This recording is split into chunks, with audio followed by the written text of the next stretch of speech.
Donc, j'ai juste abandonné. C'est ce qu'a fait Sophie après avoir tenté 3 fois sans succès d'obtenir un rendez-vous au Centre de santé et de suivi psychologique de l'université, le CSCP. Et à chaque fois, je me faisais dire qu'il n'y avait pas de rendez-vous.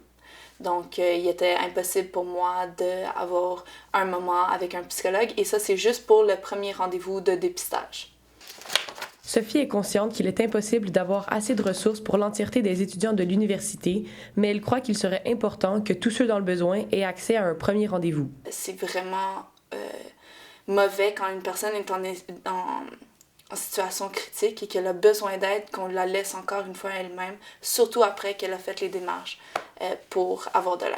La secrétaire générale de la Fédération des associations étudiantes de l'université, la FECUM, affirme que les enjeux de santé psychologique sont présents sur les campus universitaires. Sandrine Desforges ajoute que l'accessibilité directe aux ressources psychologiques est un défi perpétuel. Depuis tantôt, je mentionne la difficulté d'avoir des services qui répondent adéquatement à la demande. Bien, ça découle d'un manque de financement.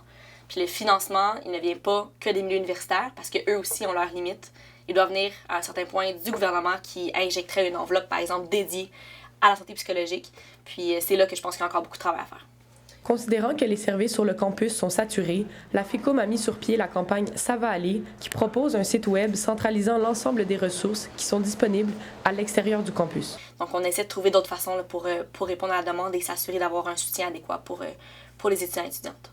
La porte-parole de l'Université de Montréal, Geneviève O'Meara, explique que l'attribution de rendez-vous de suivi peut prendre de 4 à 24 semaines selon le cas. Au moment où on se parle, les ressources du centre de santé sont utilisées à leur plein potentiel présentement. Madame O'Meara affirme que selon les derniers chiffres disponibles, environ 1200 étudiants ont reçu de l'aide au CSCP. Bien entendu, est-ce qu'il pourrait avoir plus de sous encore? La réponse, c'est probablement oui. En attendant plus de financement pour les services sur les campus, Sophie et les autres étudiants devront se tourner vers d'autres ressources. Gabrielle Dubéroy, à Montréal.